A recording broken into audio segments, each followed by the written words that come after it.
ప్రభునందు ప్రియ సహోదరులకు యేసుక్రీస్తు వారి శుభనామం పేరట వందనాలు మరియు ఉదయకాలపు శుభాలు అనుదిన వాగ్దానం ద్వారా బలపడుతూ ఏకీభవిస్తూ ప్రభువును స్తుతించే అవకాశాన్ని ఈ ఆడియో కలిగిస్తుందని నమ్ముతున్నాను.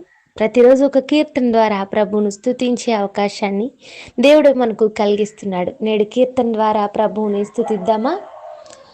కాపాడుకొనుమా కడదాక నీవు విశ్వాస దీపమును ఆరానీకా ఆ ఆ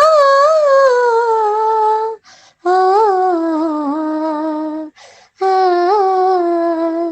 కాపాడుకొనుమా కడదాక నీవు విశ్వాస దీపమును ఆరానీకా నీ లెక్క ముగిసే కడవరి దినమందు నీ లెక్క ముగిసే కడవరి దినమందు జీవా కిరీటంబు నీదే సుమా ఒకసారి తలపోయు మా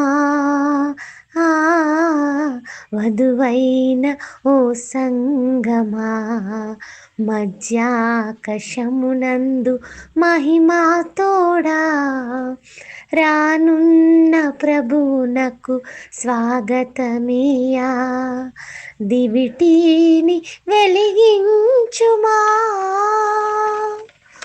ప్రియమైన ఓ సంగమా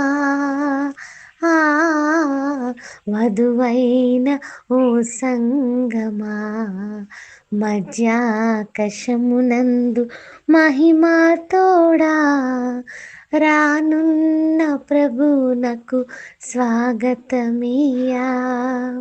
హల్లెలూయా! చాలా చక్కని గీతం.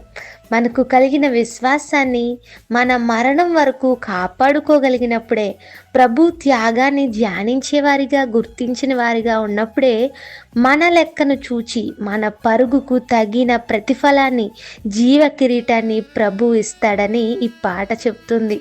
ఆయన మధ్యాకాశంలో మహిమతో ప్రత్యక్షమవుతాడు. ఆయన ఎదుర్కొనే జీవము కలిగిన సంఘముగా, సిద్ధపడిన సంఘంగా, స్వాగతమిచ్చే సంఘంగా మనం అందరము ఉండాలని ఈ పాట మనకు జ్ఞాపకం చేస్తుంది. నేడు వాగ్దానాన్ని ధ్యానిద్దాం. యోబు గ్రంథం 24వ అధ్యాయం 23వ వచనం. ఆయన వారికి అభయమును దయచేయును గనుక వారు ఆధారమునందుదురు గనుక ఆయన వారి మార్గముల మీద తన దృష్టి నుంచును. యోబు మాట్లాడుతున్న మాటలు మనం చదివి ఉన్నాం. యోబు అనే దైవజనుడు యోబు గ్రంథంలో మనకు కనిపిస్తారు. యోబు గ్రంథం మనందరికీ తెలిసిందే కదా.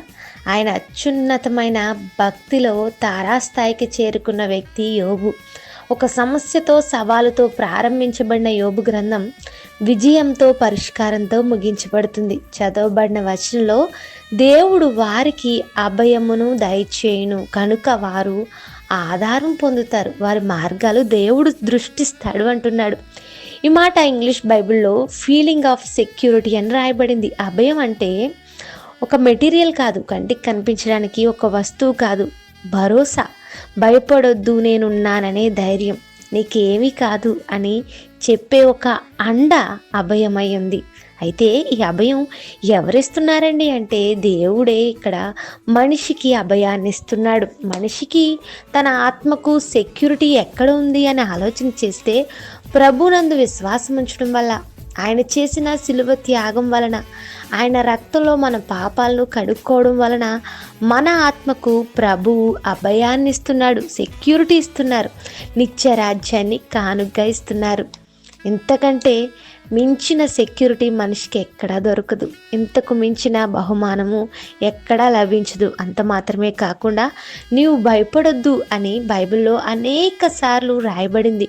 ఈ లోకంలో మనకు ఎదురయ్యే ప్రతికూలతలు అనేక సార్లు మనల్ని భయంలో పడవేస్తుంటాయి. ప్రతిసారి మనం భయపడుతుంటాం.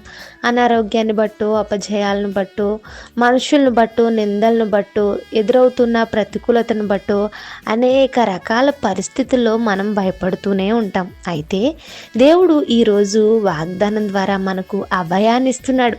నేను ఉన్నాను అనే ధైర్యాన్ని ఇస్తున్నాడు. నమ్ముతున్నారా? దేవుడు మీకు అభయమై ఉన్నాడని. ఆయన ఇచ్చే అభయం వల్ల ఆధారం పొందుతామంట.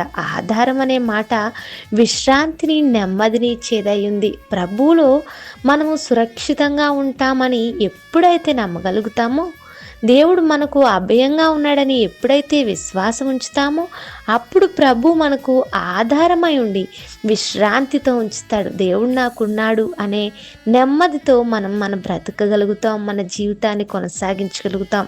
ఇలాంటి అనానుకూల పరిస్థితులైనా ప్రభువుపై ఆనుకుని ముందుకు వెళ్ళగలుగుతాం. మన ప్రభువు మనకు అభయమై ఉన్నాడు. ఈరోజంతా ఈ వాగ్దానం ఆధారంగా ప్రార్థించండి. ప్రార్థన: కృపగల మా తండ్రి, మాతో మాట్లాడిన మాటలు బట్టి స్తోత్రాలు. నిన్ను ఎదుర్కొనే సంఘముగా ఎట్టి రీతిగా స్థిరపడాలో, సిద్ధపడాలో పాట ద్వారా మాకు నేర్పినందుకు స్తోత్రాలు. వాక్యం ద్వారా మమ్మల్ని బలపరిచినందుకు వందనాలు. మా ప్రియులకు అభయమై ఉన్నామని, భయపడొద్దని ఈరోజు వాగ్దానం ద్వారా వారిని ధైర్యపరిచి ఉన్నామని నమ్ముచున్నాను.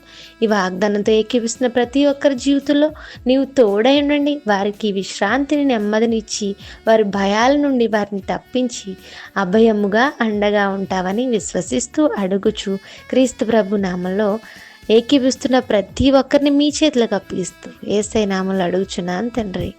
Amen. God bless you all and me as well. Have a nice day. Thank you all.